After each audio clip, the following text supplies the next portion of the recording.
introduce our speaker to all the audience? Yes, sir. So, good evening, everyone present here. I welcome you all to this webinar on problem-solving strategies for product-based companies Suffice. And I also welcome our speaker, Yeshwanth Chintaginjala, who completed his graduation at Vidyajyoti Institute of Technology and currently working as a full-stack developer at PayPal. He is Oracle Certified Java Associate and also have an expertise in system design. He is proficient in programming languages like Java, C, C++, Python, PHP, and also many other web technologies and frameworks. He is an expert in problem solving using data structures and algorithms. As a student in VJIT, he also started a coding club in his college. So now I request Yeshwanth sir to address the gathering, and we would be delighted with your expertise and knowledge in every way possible. Thank you, Aditya, and it's really a nice introduction. You went through my profile. I mean, you did a good research. Okay, thanks for that. And today, problem-solving strategies. Okay, the introduction was given by you guys. Okay, I'm currently working as a SDE2 software development engineer 2 at PayPal. So I work majorly as on a full stack, backend and frontend. So total, I have 3 years of experience. So today we're going to talk about problem-solving strategies that are required for product-based companies. I think coming to product-based companies, there is a different strategy, or it requires us to have a different setup of preparation. So this something is required for product-based companies. So any of them. So if you consider any of the tier 1 products, it requires you to be really proficient in problem solving using DSA. So maybe I'd like to have this session more interactive than a monologue. So I'd like to ask you guys a few questions.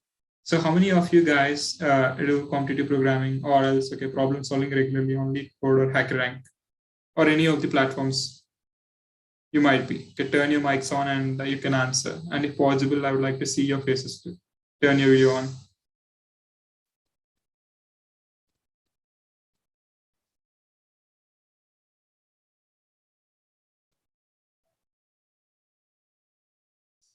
Hello, are there? Okay, am I audible? You are crystal clear. The students have to be answered. Yes. I think feel free to open up. Not going to judge you on anything. I'm here to guide us. Guys, he is here to guide us, so you just interact with him so that he can give you more tips and more things.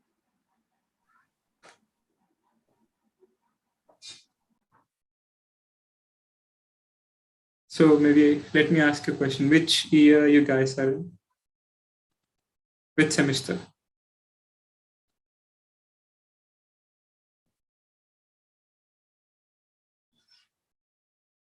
I think I could see the roll numbers. Maybe people from 19, 18 batches are here. I think second year, second semester, and first year, I think fourth year. Yeah, that's good. That's good. Actually, I think people from almost every year are in here. So if you are in first or second year, or I think this is the time, guys. Okay, you need to start with. Okay, good question. Okay, good. I'm getting the answers. Fine. So do any of you have an answer to this? Okay, how many of you are solving problems regularly on, if not regularly, once in a while? Maybe third year or fourth year students who are preparing for placements, you could answer now.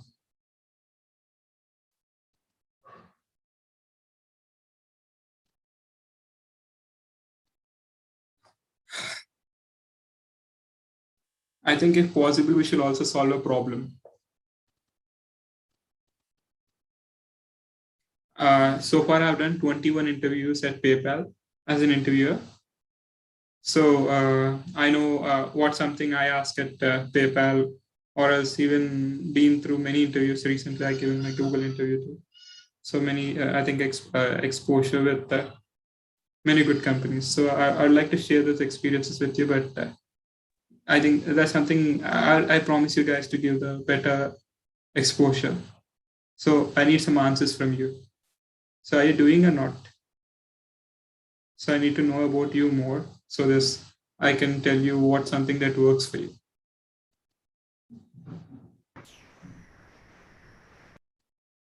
Okay, that's fine. Okay, I'm going to go ahead with me.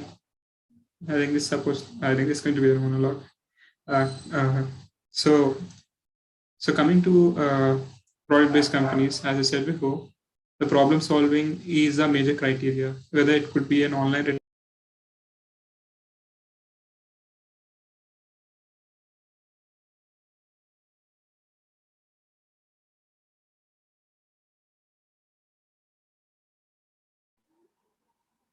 Just wait for, hang on for 1 minute. The speaker just went offline. And I request everyone to respond to the questions.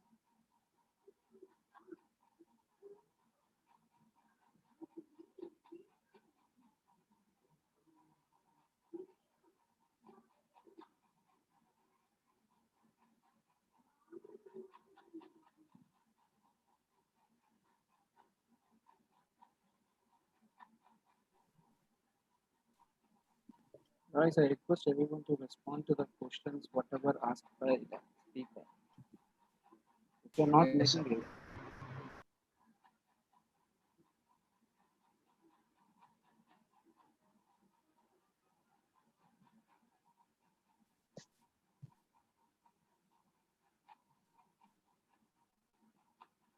all third years, you are all practicing and you're not even responding.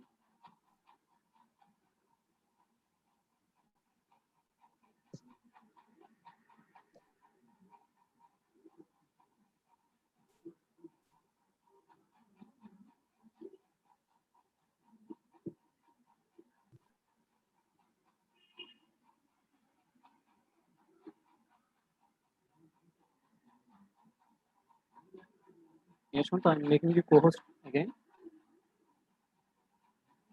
Yeshwanth, you can start. Okay, sorry this. Okay, I think I got dropped off. I don't know why. But anyways, okay. So coming to the point, I think product-based companies require you to be a little different when it comes to problem solving compared to other companies which might expect you to be good at technology stack. So I think majority of you guys have taken data structures or maybe design and analysis of algorithms in your semesters. People who are in third years, okay, have completed these courses, if I'm not wrong. Yes, or sir. fourth year, right? So Yes. I think the majority part where the difference is when it comes to these interviews is, so in colleges we usually study theoretical aspect, mostly like if it comes to a greedy algorithms, we actually list down what are those algorithms and we just have a fixed set of syllabus. But coming to actual interviews, the thing is you need to understand these algorithms in depth. Besides the standard algorithms, if you are given a problem statement, within 45 or 1 hour, you should be able to solve the problems, one or two problems. You need to code to the completion, starting with your approach and then how you came up with the solution. And you need to justify. Brute force solution isn't going to work in here. So for this, you need to practice every day. Or else, okay, also let me know this if in case you're practicing it or if you're struggling somewhere, let's look into it part of this meeting. So in data structures and algorithms, there are many topics, and I often get asked is there are many resources available online, and how they could start up, and what is the roadmap for this. If you have already done this course, I think in college you might be having a little idea about what are these. So I suggest you to brush up the concepts initially. Once you start brushing up the concepts initially, then you can jump right into the problem solving. You can take any platform, either LeetCode or HackerRank, whichever is your choice, but I prefer LeetCode. But before this, maybe you can use blogs like Geeks for Geeks. there is a particular section called must do coding section. The questions are segregated according to data structures and algorithms. Something like, okay, arrays, linked list, trees, graphs, and DP. And before the preliminary things, what you need before actually you solve the problem is, you also need to select your programming language. You need to be good with any of the one OOPS language. Either it could be Java, Python, or C++, any of it. I use Java. I'm comfortable with Java. I use it. So it's up to you, whichever you use. And some of the common collections, like maybe an array list or linked list or tree map, hash map. Just be good. Okay, just have some idea about how to use these collections in general. And then jump onto this Geeks for Geeks must do coding section. There you have the list of problems. Start solving them section wise. When you are solving these questions section wise, you would understand this. It's not just an array and you solve it some way. You need a specific techniques to solve these problems. Some of the problems could be like given an array and you need to find me a subarray whose sum is equal to the given. So this is something you would actually find it using a technique called sliding window technique. And there are some problems which you could solve with a different techniques like a two-pointer. So this is something you get to know via practice. At the end of this meeting, I try to give you all the resources that are that would help you in your preparation. And if in case it's possible, I would like to make you guys to solve a problem. So I would like to make it more hands-on. Are there any volunteers for me? Who is at least who's good in problem solving, or else who would like to try out a problem?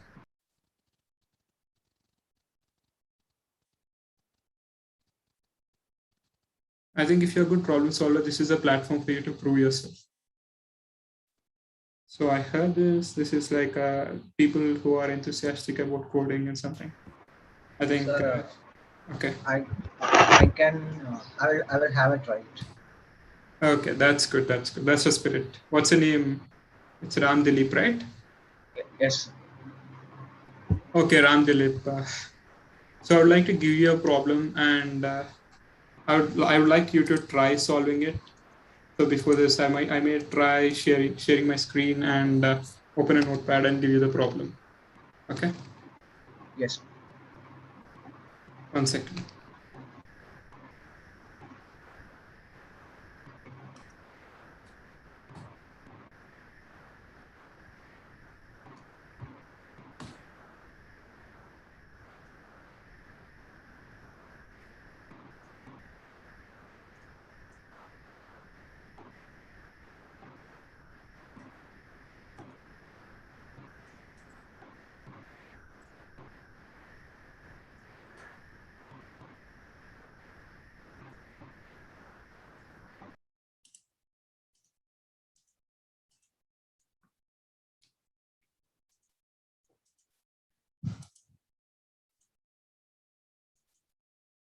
Okay, I'm sharing my screen. So let me know if it is visible. Hope my screen is visible, right? Delete. Still not yet, sir. But I can. You can? No, not visible. You have started the presenting your screen. Okay, my screen is not visible yet. Is it? Let's stop it and reshare. Yeah.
hang on for 2 minutes. He will join again.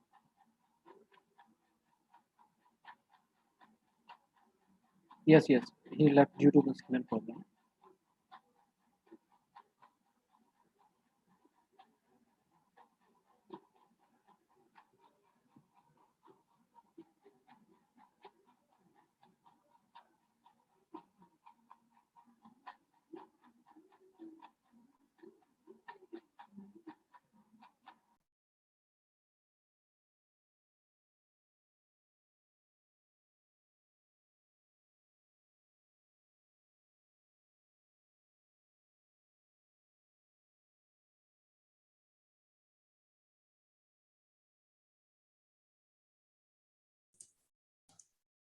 Hey, sorry guys, my call. Okay, I think Zoom seemed to crashed. I'm sharing my screen once again. Okay, I think hope now it is visible. Now Yeah, it's it okay. is. Yes. Okay, Dilip, the problem is this: I have given you an array, and I want you to find the kth minimum element. Can you solve it?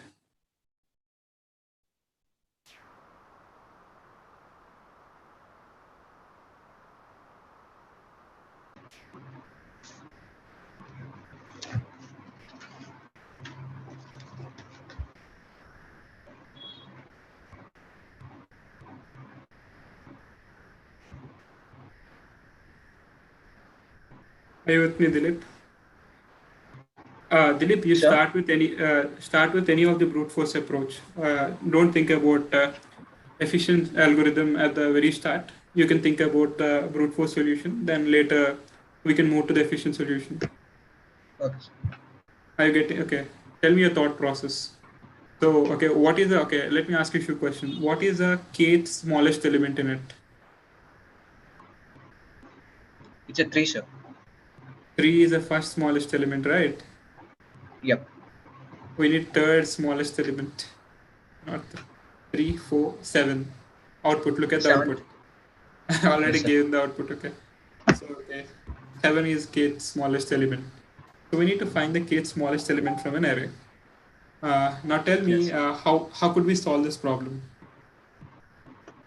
So by basic approach, we can go by indices, Okay, going by indices as in? and making them in a sort as per uh, the ascending order, and then Ascending we can order, find. I mean, I didn't get it, okay. You're going to sort it, is that? Yes, sir. Okay, you're going to sort it and you would do it, okay. I think this approach is a brute force solution. Now, okay, I think this is going to good. Okay, this is good, Dilip. You came with a brute Yes, force. sir. Now tell me what are the other approaches or an approach which is efficient. Okay, what is the time complexity for sort?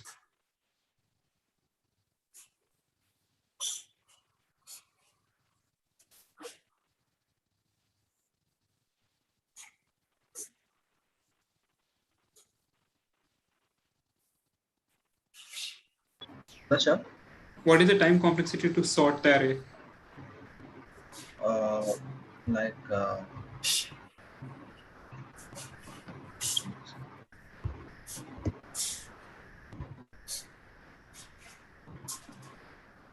sir, it will be like okay. Point to n of log n. No, actually, it's not n. I think py denied. Okay, I think it's n log n, whichever the efficient algorithm you might take. So some of the efficient algorithms like quicksort and merge sort, if you're aware, Yes, sir. right? Okay, they're going to take n log n time. So let me, okay, if it is me, how would I answer it? Okay, I think someone raised their hands. Likita, is that?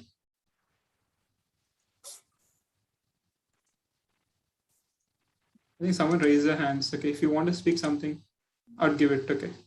So, Dilip, okay, can you think about any other approaches besides this?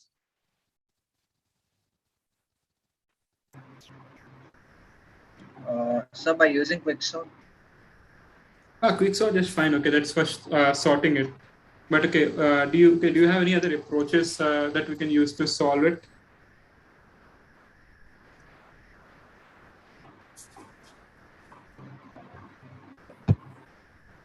Okay, no problem, Dilip. Okay, so this is Sir, we can go through. We can go by like this also, sir. By mhm. making the elements, by copying the elements in one array into another array, like Okay, taking it as a temporary, then okay, making it sort, making arranging them in order wise. okay. Then we need to find the kth element, Order like wise, third I element of mean, the no, list. order wise as in how? Like taking an extra surrogate array, we'd be taking. Yes, sir. Okay, then again, what would you be doing?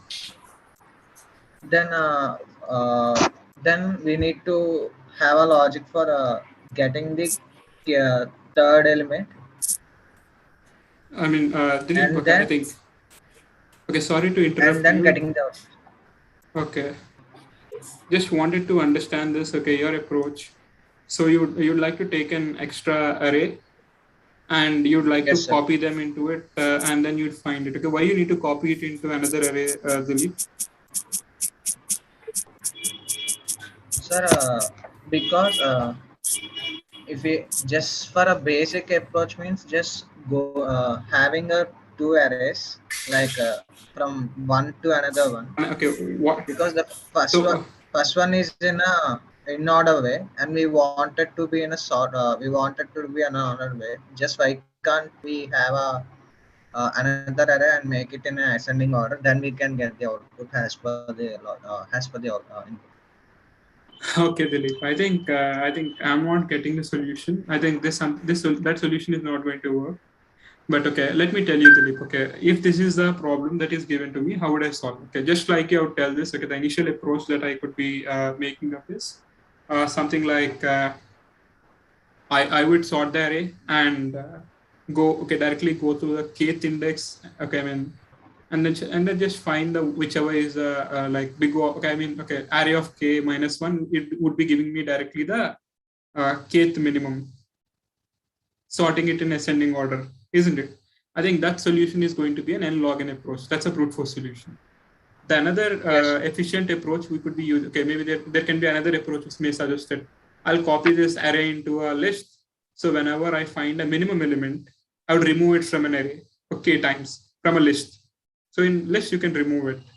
So what it's going to do, so it also involves actually moving the elements back and forth. So every time it's going to be something like k into n times, n into k. Now, okay, this n into k is much better than n log n, isn't it? Yes, sir. Unless probably n and k are almost just the same. Okay, it's okay. It's better. So the other approach I could be taking up is something like using max heap. What I'd be doing is I'd be adding these elements. So I'd be iterating the array, and I'd be adding this into a max heap until the size of the max heap is not greater than k. As soon as okay, the max heap is greater than k, right? So I'd be removing the top of the element. So in the end, if I just return whichever is a node that is at the root, I would get the kth maximum element.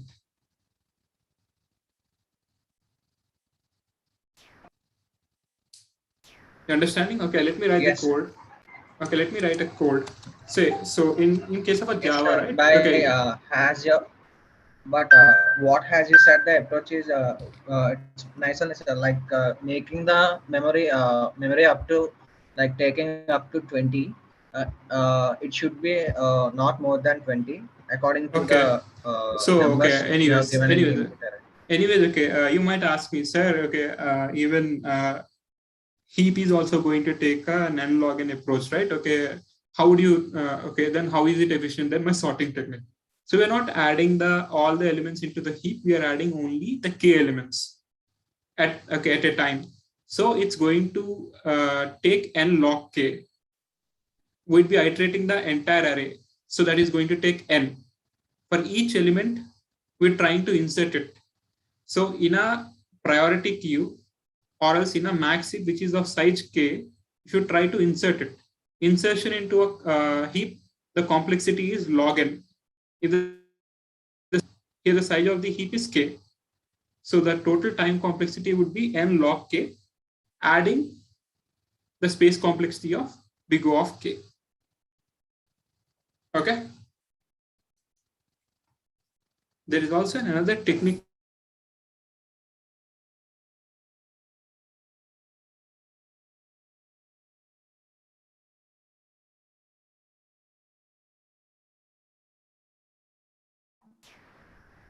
Yes, sir. So Yeshwanth, you are based not upon audible. the yes, sir. Wait, down. Okay. Okay.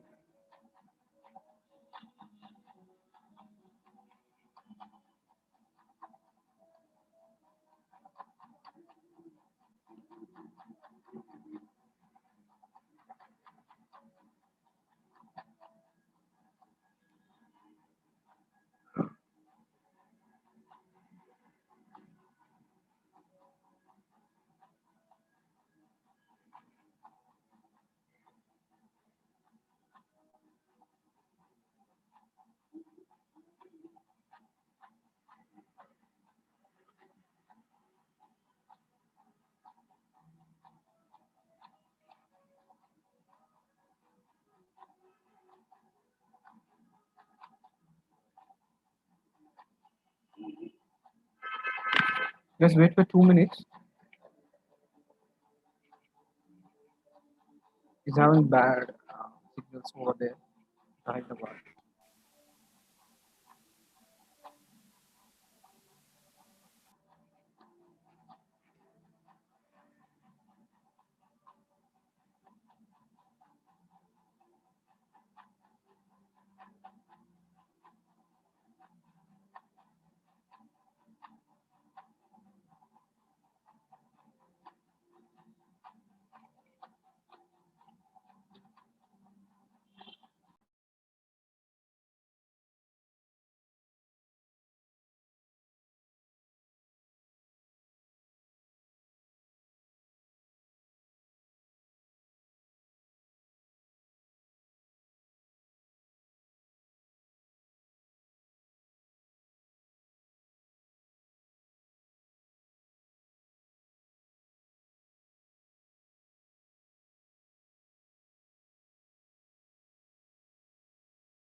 Yashwant, your co-host. You can unmute yourself. And you can... Yeah. Hey, sorry. I think I've seen some problem with my Zoom. Okay. Hope I'm still okay. It's visible. So what I'll be doing is, so as soon as it is greater than k, I'll be polling it. If not, I'll be adding it priority queue dot add this one. So I'll be adding this into this. So in the end, I'll be returning priority queue dot peak. I think int find kth none.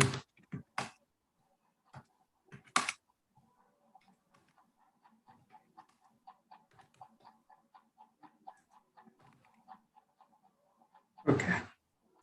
So, and one more thing, guys. Okay, when you're writing the code, see this, you cover all the corner cases. That would add some brownie points to the interviewer. Let's suppose you're taking an array. So we can check this part if array is null, or array could be an empty array. So when array itself is not valid, how can you do it? Check this. Or, and k that is given to you is less than or equal to 0, less than 0. It is a negative number. You can't find -1 the greatest number or -1 the minimum number, isn't it? In an array which is indexed from 0 to n-1. I mean, it contains these elements. And then if the size of a k is greater than or equal to array.size, array.length. So if this is like the case, what we shall do? We can simply written some error message. We can throw an exception, or we can written something like a -1. Generally, -1 signifies it is not found. Okay, so you handled all the cases. I think it's clear for you, Dilip, isn't it? Can someone answer? Is it clear? Yes, sir. It's okay. Yeah, I think this is how you need to be answering a question. So number one, when you are given an input, handle all the edge cases. If it is an array, okay, these are the corner cases. So these are going to add up brownie points to the interviewer that you can handle all the edge cases. You're good with problem solving. Don't directly jump on to writing a solution and given a method. Okay, so just go ahead and write all these checks, corner cases, and then if it is string, I would also tell if in case we are solving a problem for string, not specific to this problem. Okay, I'm just going to solve. So if it is a string, right?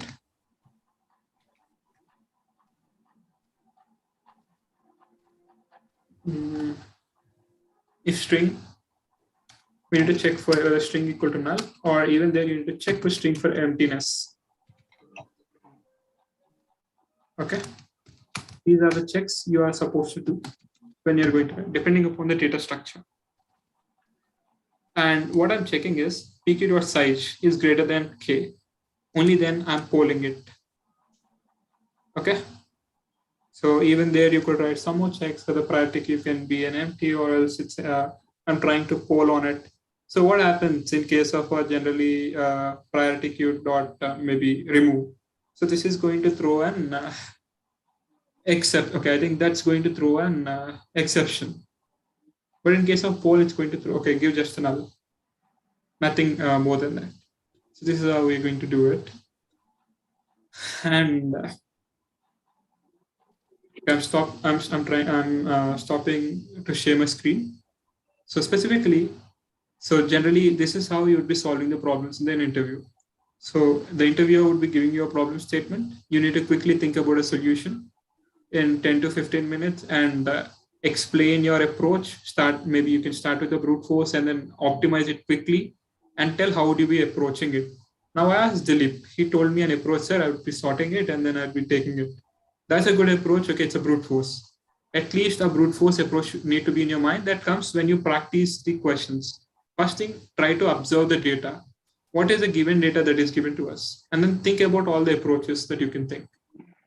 And then start solving the problem in an interview.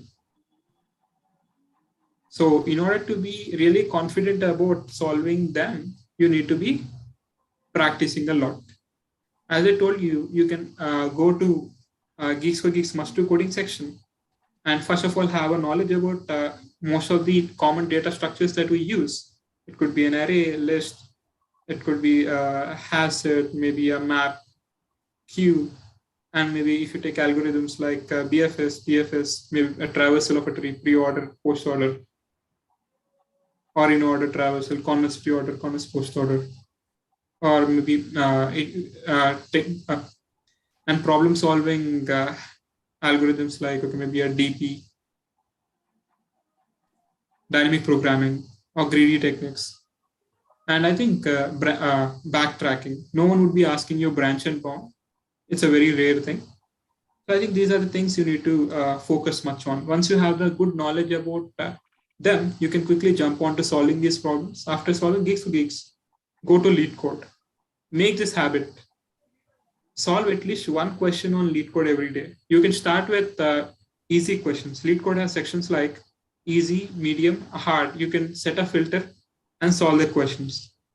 And lead code is doing something like monthly challenges. Every day, you can daily challenges. You can solve one question every day that is given on the day, and you can improve yourself. Anyways, I'll show you guys that too. Maybe majority of us are this that we don't actually do it ourselves unless someone do us. Okay, let me just open it. I think Geeks for Geeks. think must do coding section.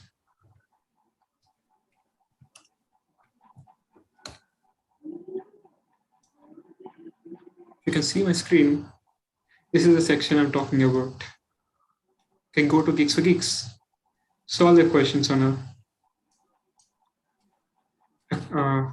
in this format. Let me just go to show you how a lead code looks in case if you're not aware.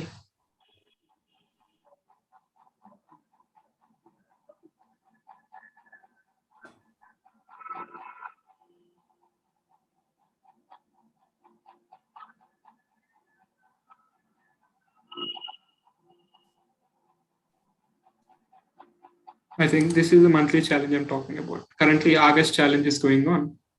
So I'm solving the problems daily. So daily, they would be giving you one problem, August 1 to 7th, week 1, week 2. And I think last night I solved a problem set matrix zeros. So I think today I'd be solving something, remove boxes. I did not see before going to bed, okay, solve one problem every day. That's something I put it as a practice. I'm doing it since 1 year. I put a consistency of it. I think putting that consistency has completely changed my life. So currently I was able to crack Amazon and Oracle. And then now I cracked even PayPal. Okay, currently I'm working at PayPal. And also there are many companies which I'm not sharing. So this something happens when you do it. So I just went to our problems. So here you have something like difficulty level. When I go to problem, set a difficulty, easy. So you'll have all the questions selected to easy. And you have section medium, set the filter, you get all the questions or okay with medium difficulty, and set a filter as hard. You get all the questions with the hard difficulty. Solve these questions. And also open my Medium article. Medium. I think I have written a blog specifically. I think Medium.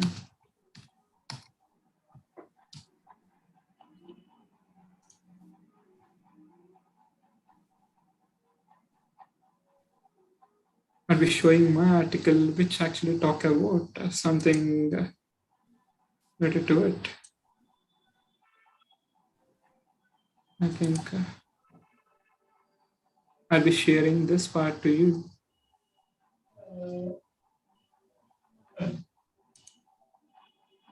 I think this is my Medium article, which says about how you can prepare for interviews. So hack the coding interview. You can see this, I have listed it down. So how you need to prepare your resume, and then how you need to prepare for interview, and what are all the rounds that you could be going through. So this is something, okay, which I shared it in a blog I'm going to speak today. And in general, you'd be having 3 to 4 coding rounds straight. Even if you're applying for STE1, maybe, okay, maybe the rounds could be something like, initially you'd be having an online assessment. So if you're practicing regularly on lead code, that is not going to be difficult for you.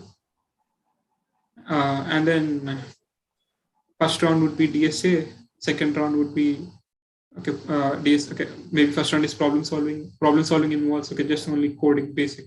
Second round would be pure DSA. Third round, if you are senior engineer, you may have a system design. If not, third round would be with an hiring manager, and fourth round would be a bar raiser. You can expect in all of these rounds, you can be asked problem solving. You would be asked problem solving for sure. Besides this, also have a good projects that you can talk in the hiring manager round. Not just DSA, you need to have a good projects on your profile. At least some projects that is of your own, you could be able to explain it end to end. And one more thing is that I told about problem solving techniques, right? There is basically some articles you could find online, something called Grokking the Coding Interview Patterns. You could Google it. I'm sharing my screen back again. You could see, and you can follow this too.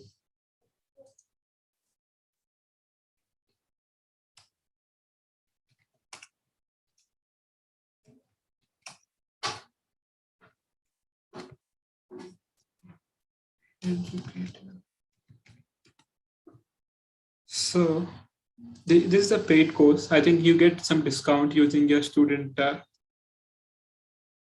email ID if your college has assigned you. You can sign up for this. So there are some techniques that you could use to solve the problems. Something like sliding window technique, I told you. And there's something like 2-pointer technique. And it's fast and slow pointers, merge intervals.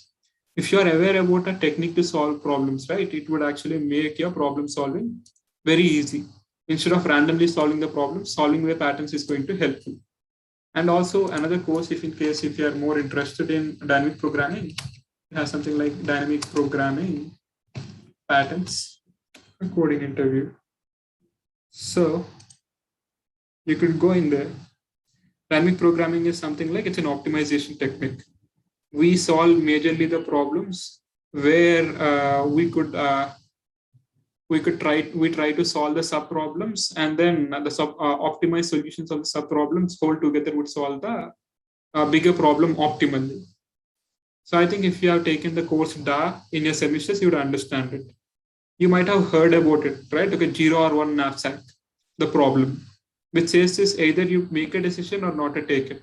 Yes, sir. Let's see. Yeah. So we shall look at a problem. So how this problem, the 0 or 1 technique you learned is going to solve, is going to help you with. So generally, what you try to do. So let me take a problem statement. The problem statement says this: you have an items, apple, orange, banana, melon, and they have given the weight of it. And you have a knapsack of 5. You know, knapsack is something like a bag. You can have an item. Whole number of, you can have a set of items, not more than weight of 5. The max capacity of your bag is 5. So this is a 0 or 1 knapsack, not fractional knapsack. You can take half apple, half orange. You can't take it. Either you could take it or either you not take it. So if you see here, they're given the weights of it. So you need to you need to decide in a way that, and there is a profit for you. So what you need to do here, you try to maximize your profit, isn't it? There are different combinations. So if you want to take, weight, apple and orange, this is going to give 5. The profit is 9. If you try to take banana plus melon, so what is the weight of it? It's 1 plus 4, but the total profit you're going to get is 10. So if you see here, you can take, if there are totally 4 items, how many choices you could be having? You could be taking 2. So there can be, the total combinations is something like 2 or 2 combinations. So totally, you can take apple orange, apple banana. Until unless they are satisfying the weight. It's not like you can take all the entire recursion tree. So what we try to do, we shall try to create a recursive function first. Let's try to see this, what they're doing it. So what they're doing is, first, they try to call knapsack with profits, weight, and 6. So now we have this array, and the current index is currently pointing to 0. As if the capacity, every time we are calling recursively, you see here, we try to reduce the capacity minus weight, profit 1 and profit 2. So you see here, this is something called as the base condition. We write it. So capacity. So our capacity, whenever we are consuming, we are subtracting it. So as long as the capacity is greater than 0 and our current index is less than profits.length, we'll be proceeding with this. That's why we have written it. As soon as capacity less than 0, less than or equal to 0, our current index is greater than or equal to profits.length. Because in case of an array, length minus 1 is the actual index. We can't access length index, which is its length, because arrays are indexed from 0 to n minus 1. So it's taking a profit, he's checking it, currently weight of current index. So he's checking that now it is pointing to 0. So weight of an apple is less than the capacity of the bag. So it's taking it. So as long as it is less than or equal to capacity, he's adding it and calling the recursively by subtracting the capacity. So from our 5, currently we have chosen apple, whose weight is 2. We need to subtract. So our new capacity would be 3. So every time we choose it, every time we actually select a product, either we take it or not, take it or not. So we'd have 2 choices. So, okay, if you go to a store and you look at an item, you always have 2 choices, right? Either you take it or not. You consider whether you have a budget or need, what are the constraints you may have. So likewise, he's trying to make a recursive calls. So currently he's taking it, he's moving the current index to +1. Currently he's not choosing it. That's why we are not adding it to the profits. So we're adding it to the profit too. So in the end, we'll be getting the maximum profit. Some of you might find it confusing, but once you go through it. So if you look at here, so this is initially our items, A, B, C, D, profits and weight. Let's consider apple, banana is something like some fruit and D. So, A, B, C, D items, they have profits and weights. We are calling them recursively. So here, the choice is either we are taking a select A or skip A. Select B, skip B. Select C, skip C. If you see, what are the moving items, changing items in it? One is current index is changing. Other one is capacity is changing. So what we need to do? We need to create a DP array with these 2, with the size of, so what we're going to do is, so there are some problems which are repeated. Let's see. So the maximum capacity is 7. So if you see this, there are some which have been repeated. So if you see here, there are some problems which are repeated. And if you see this, they say this, okay, what this signifies. All the boxes have a total weight is less than or equal to 7. The red ones have a weight is more than 7. The best solution is BD have a total profit of 2. So this is the best solution. So there can be a chance our sub-problems are repeating. Okay, maybe you're going from this. Initially, your capacity, okay, you're starting at 0 and your capacity is 7. When taking a left, you are not actually, you're selecting it. So what is changing index? It's 1 comma, capacity could be 2, 5. There can be somewhere else, some other node is also trying to process it. So it's something like the same problem you're trying to solve again. So that's something we actually cache it using a DP array. So we're creating a DP array with length profits.length and capacity +1. Because the 2 things that we are actually, one is for iterating. So we have seen here current index. Current index is iterating the profit. Okay, the current index is iterating the profit. Another one that is changing is the capacity. So we create a DP array with the length of it. And then now, as long as the capacity less than 0, this base condition is always there. Now what we're doing is we are writing the same recursive conditions. So one thing we are doing is we are adding a check here. If DP of current index capacity, if this sub-problem have already been solved, directly return it. Why you need to go and solve it back again? And then we actually place it in the current index dot capacity, whichever is the maximized. In the end, we return something like capacity dot length and profit length index. That something is going to give us the maximized profit. So this is how we solve this problem in case of a DP. I think this problem statement, okay, this kind of ability to solve problem improves when you actually solve a decent number of problems. So these are the resources that are available online for you guys to improve your problem solving techniques. I think I answered most of it. Let me have a Q&A. Can I take any questions from you guys? Yes, sir. Okay.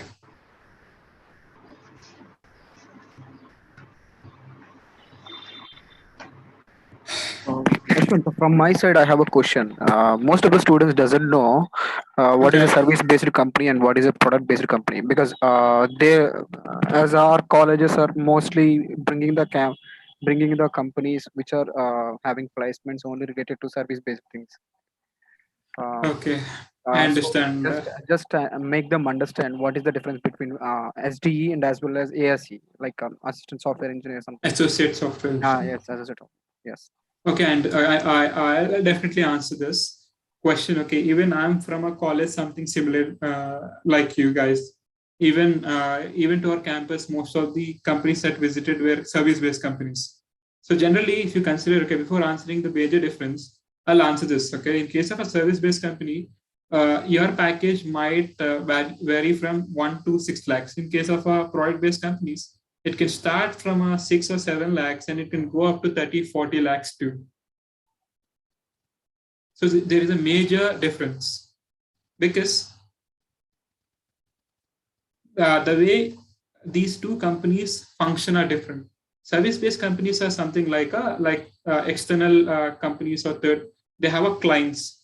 They get the projects from the clients and they work on the projects from that client have a requirement for. So they are not working on their own product. So when they actually get the money from a client, okay, for the work you did, they actually take the major share of the profit they get, okay, from the client, and then they just share the fraction of it to you. In case of a product-based company, so you work for someone who actually own the product. So when they actually own the product, there is a lot for you to work on. Generally, what these product-based companies does is they outsource their work. So which are mundane and which is like more repetitive or something, they outsource it just to cost cut because they are not paying a lot to developers they hired not to do the work which can be done by anyone else. If you are aiming for any company, I think, okay, any type of company, I think you better have to aim for product-based companies. I think, hope this answers your question.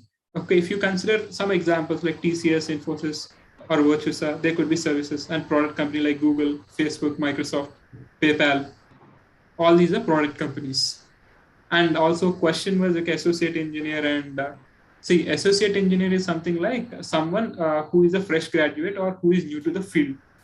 Engineer is someone who has some experience, and senior engineer is someone who has a more experience than a engineer. So generally in a product-based companies, SDE1 is more or less like associate engineer. But okay, and in case of product-based companies, right, you have a lot of ownership. So you'd be responsible for everything. The chance to or the exposure to learn would be more. And the quality of people or folks you work with is better. And in case of an SDE2 is more or like an engineer. SDE3 is a senior engineer. Hope this answers your question. Yes. Students, if you have any questions related to anything, you can answer. Sorry, you can question. Yashwant, I do have one more question because of my students are very. Okay. Sir, while coming to While coming to? Hello, who's it? Ram. Is it? Yeah, okay, you can ask me. I think I want this session to be more interactive, guys. So, okay, yes, I would sir. like you Sir, guys to ask me questions. yes, sir. Nowadays, we are getting, as Grisha said, we are getting product based and service based. Well, coming to service based companies like TCS and Virtusa or DXE, majority of the time I have seen that they are taking the employees as a basic level testers or a basic level developers. Okay. From there, why can't we get why can't we get 2 years or experience after that? Why can't in which way, how can we move from like reputed companies like IBM or Oracle or like these Okay. companies? I think IBM also has a services. Okay, IBM Labs is product. I think just to confirm, you can do it even after you Yes, so what's graduate. Yeah, I understand. Okay, you can do it even after having an experience and then move. See, even then, it's not going to change, right? Okay, even then, you need to solve problems. You need to code a lot. You need to do a DSA. DSA is never going to leave you guys. Even then, you need to. Maybe the advantage is that you can join at a senior level instead of an entry level. But that's something is okay. That's something I can understand your concern. But the major reason I have come here is this help you to do it at your college. So imagine, okay, passing out of your college a 13 to 14 lakhs package, or maybe a 20. Okay, if you get Amazon, maybe 27 lakhs. It's a CTC, of course. Okay, there are breakup. Someone might disagree, but at least if 27 as a CTC, if you actually join it, 27 lakhs, don't you think it's going to save much of your time, work, efforts? yes, sir, we are thinking. The major, okay, I think the major agenda of this meeting is how can you do it as a student instead of doing it as a professional. Professional is a different journey again. See, another thing is this, okay, once you have an experience, you're no longer considered fresher. You need to justify your project experience. There is no guarantee this, okay, if you join a service company that you would be getting a good project or you would be having an experience that you can actually justify in a product company. That all depends on luck. Okay.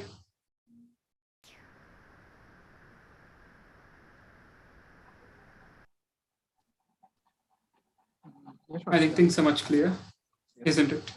Yeah. Few. Come on, guys, get the questions coming. Keep them coming. I'll be sharing you the links meanwhile. Sir, and next thing, one thing I want to ask is, some companies are only getting like seeing their aptitude and logical and their vocabulary, and some companies are only will be stressed on technical and vocabulary. So based upon these type, uh, why every company has a different format and I think I they want understand to. this. Okay, I think some companies have a pattern like they check on your aptitude and other things, and a few companies have a strategy about looking on your problem solving. See, it depends upon what is the criteria. See, they think this. They service companies have assumed this. You do not know anything about projects, or you do not have any experience so far. So what they think is they want to check whether you are trainable. So, okay, if they want to check if you're trainable or not, first thing is they need to understand your communication skills are good or not. They check it while the interview and as well as your vocabulary. And other part is your aptitude, your basic ability to understand math and able to solve some puzzles. If in case they want to train you tomorrow, you're able to understand and come up with it. So for this reason, they have this. When it comes to product companies, they assume that you are already good at problem solving, you are already good at making projects, you are extraordinary. They want people who are really good. So they set up their interviews in a real time, in a problem solving and projects or something. So that is what distinguish in between these interviews, these companies. So one thinks is you don't know anything and they're going to train you. Other things is, okay, right from the day one, with some guidance, you can learn it on your own and contribute. So that's the reason, right? There's a major package difference. If you consider Oracle, you may get 8 or 10 lakhs. When it comes to TCS, you may get 3.3. Even in this, there can be some cuts variable where you get maybe around 18 or 20,000. So whereas if you work with these companies, you get 1 lakh to 1,20,000 to hand as a fresher. So now tell me, now you understand this. Okay, where actually the major difference coming from? Yes, sir. Cool. I think most of the girls are silent. Okay, some of you have to speak up. I think maybe I could help you with some major programs that is happening with industry that would help you majorly for you. Actually, there's something like gender-based. It's something like diversity drives, so that are majorly focused on bringing in more women into the workforce, because the number of people in the tech, at least women, okay, they try to balance it out. If you have any questions, okay, please come up.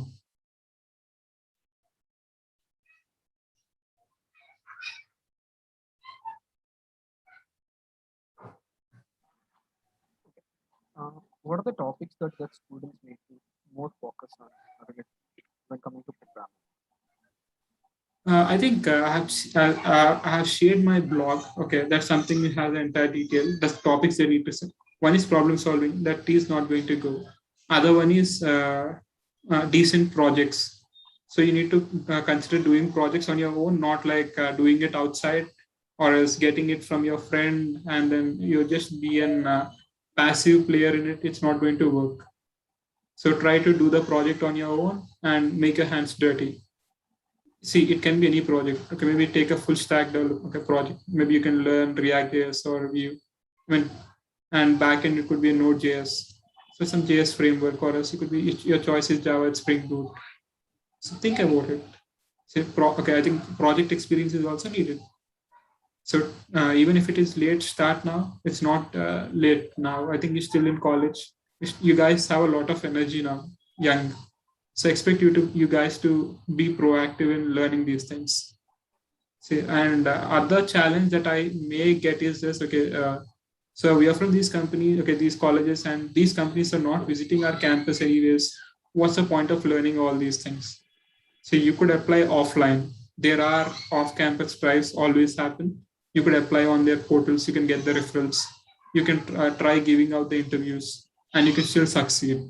College is not going to limit you. There is a world outside the college. What you need is network. Go onto the LinkedIn, reach out to the people, know about the companies, your dream companies, know what they are doing, what they're hiring. So majorly your interest drives you to be what you want to become. Nothing is limiting you guys. So I'm from a tier 3 college, okay? See, I'm not just like most of us. Okay, I'm also from a college similar to. I'm not from IIT or NIT. Okay, still I work with people who are from IITs or NITs. How my colleagues are there. Sir, and next thing I want to ask you one thing that, apart from LinkedIn, we have other sites like Monster, Indeed, Glassdoor, I think and these are, I mean, one now second, currently. okay. I think the major difference is this, okay, these are only job portals. These are not a social Yes, sir. networking, okay. So I think LinkedIn is a professional social networking website. You could download an app or you can go to linkedin.com and then create your account and network with people. So get to know. And anyway, someone asked me a question, sir, okay, how to make an app like Ola, Rapido, what are the requirements should be required for doing this? I think this is a very good question, Bhargav. My understanding is, okay, these applications have a lot more than our understanding, okay, when it comes to at the college. So you need to be able to understand the different systems under it, how they're working. Maybe you can do something very sample or basic. Instead of thinking about scalability for now, just try about creating a sample mobile application, just UI stuff, and direct maybe a client server application where you make a call to the server and get the response and try to see if you could try to create a distributed application or something. I think it's a very big questions. Okay, these are a very big companies. Maybe Rapido might be a startup. I think Ola is a very big. So they scale for many people. So they have there's something like a lot of design that goes into the system. Maybe I told about system design, right? Okay, when you actually become a senior engineer. So in an interview that you might be asked, okay, how you would develop an application like Ola. So how would you actually scale it for millions of people who could be using it at a time? So there's something would come actually. I think that would, okay, if it comes to real time, you would learn it with experience, or if you join these companies, you understand. I think, Bhargav, that answers your question. I think that, okay, that's not, I think that's a very big topic to discuss. If in case, if you have a time, I would invite to any of my meetings where I'd teach system design. You could join. You could reach me on LinkedIn. I'd help you with if I find the time. Okay, nice question, Bhargav. Do any of you have the questions? Any other questions?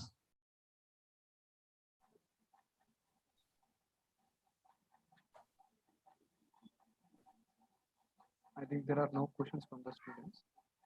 I think Student Activity Center and Ram Dilip. I think someone in the chat asking. I think okay. If some okay, I think there are a lot of people on this meeting.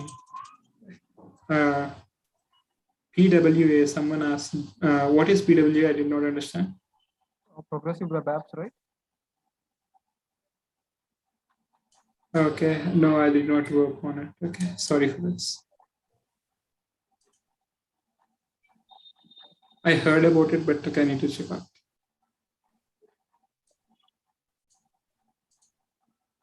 Maybe I'll learn. Any other questions?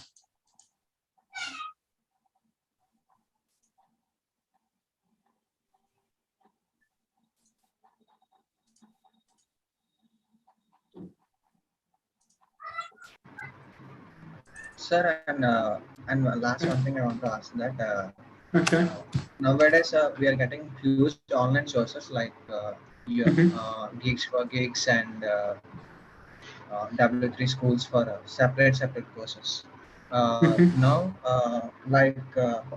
we are doing like AWS and Google GDP, these cloud programmings, and well comes to these, why can't we get a job role like cloud architect in Google or Amazon by a fresher to being a fresher?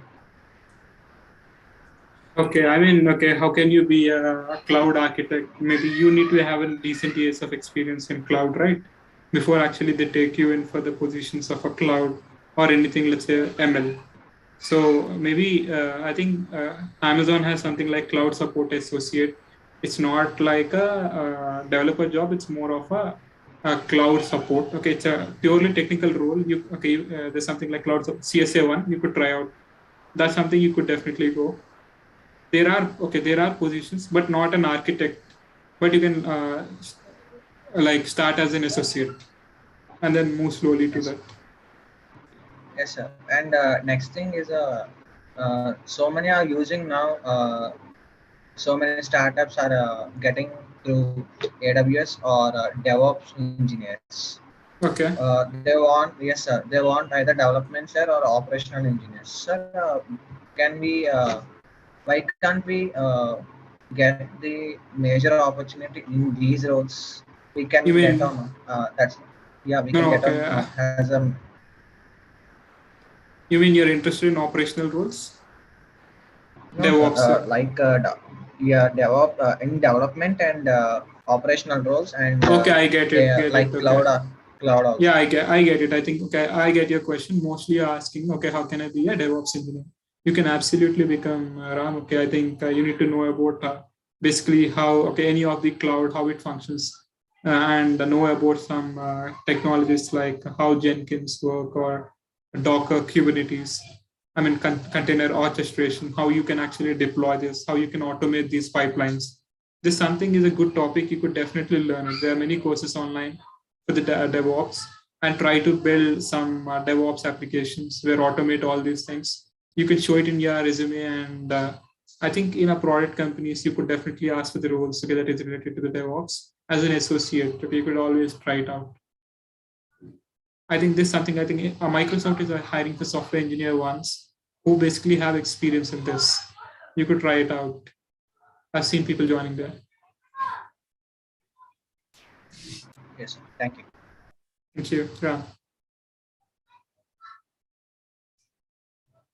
I think I'd give my LinkedIn ID. Okay, and if in case you're interested, I think you can reach me there. I'm always available, guys. There was a question. Yeah, I think even though there are less projects in data science, is it good to pursue the field, sir? Yeah, okay, that's a very good question. I think projects in data science, yeah, maybe I think every company has some or other data related work, okay? So, and compared to the number of regular development jobs, okay, these are okay significant. Not these are somewhat less, but now the data is growing really a lot, and the jobs related to data is coming up. See, Akash, okay, the question is it good to pursue the field? It's definitely good, okay.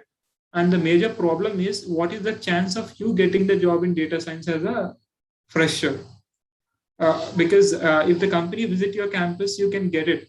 But how would you actually prove to them you have some work experience? Maybe you could pursue internships, you could make personal projects, and then get a PPO, and you can definitely try it out.